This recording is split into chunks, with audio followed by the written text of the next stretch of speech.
Traffic ను నియంత్రించేందుకు municipal traffic అధికారులు సమిష్టిగా సన్నద్ధమయ్యారు. జిల్లా కేంద్రంలోని సంగారెడ్డిలో పాత బస్టాండ్ నుంచి పోతిరెడ్డిపల్లి చౌరస్తా బైపాస్ రోడ్డులోని రోడ్డుకిరువైపులా అడ్డంగా ఉన్న బోర్డులు ఫ్లెక్సీలను తొలగించారు.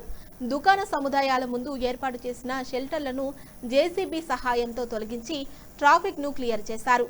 తిరిగి వీటిని ఎవరైనా ఏర్పాటు చేస్తే వారిపై చర్యలు తీసుకుంటామని మున్సిపల్ ట్రాఫిక్ అధికారులు హెచ్చరించారు.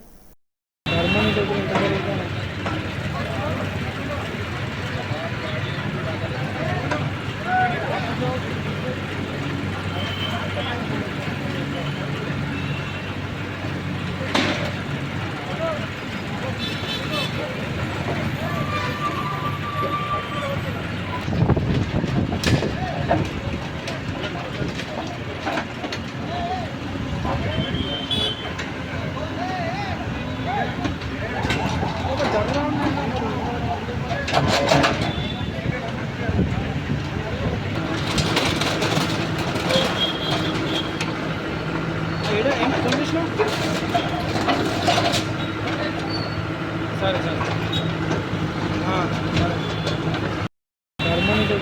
సరే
జిల్లా కేంద్రమైన సంగారెడ్డిలో ట్రాఫిక్ను నియంత్రించేందుకు ట్రాఫిక్ పోలీసు అధికారులు, మున్సిపల్ అధికారులు సంయుక్తంగా చర్యలు చేపట్టారని చెప్పవచ్చు.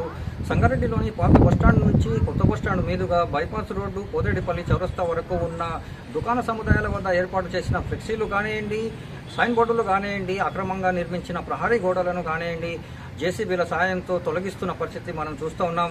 అయితే ప్రజలు ట్రాఫిక్ను నియంత్రించాలని మున్సిపల్ అధికారులకు అందిన ఫిర్యాదు మేరకు ఈ చర్యలు చేపట్టినట్టు అధికారులు అయితే తెలుపుతున్న పరిస్థితి ఉంది. వ్యాపారులు తిరిగి ఎలాంటి నిర్మాణాలు చేపట్టిన, ఫ్లెక్సీలు ఏర్పాటు చేసిన, సైన్ బోర్డులు ఏర్పాటు చేసిన ట్రాఫిక్కు అంతరాయం కలిగేలా ఏర్పాటు చేయాలని చూస్తే మాత్రం వారిపై కఠిన చర్యలు తీసుకుంటామని అధికారులు హెచ్చరిస్తున్న పరిస్థితి ఉంది.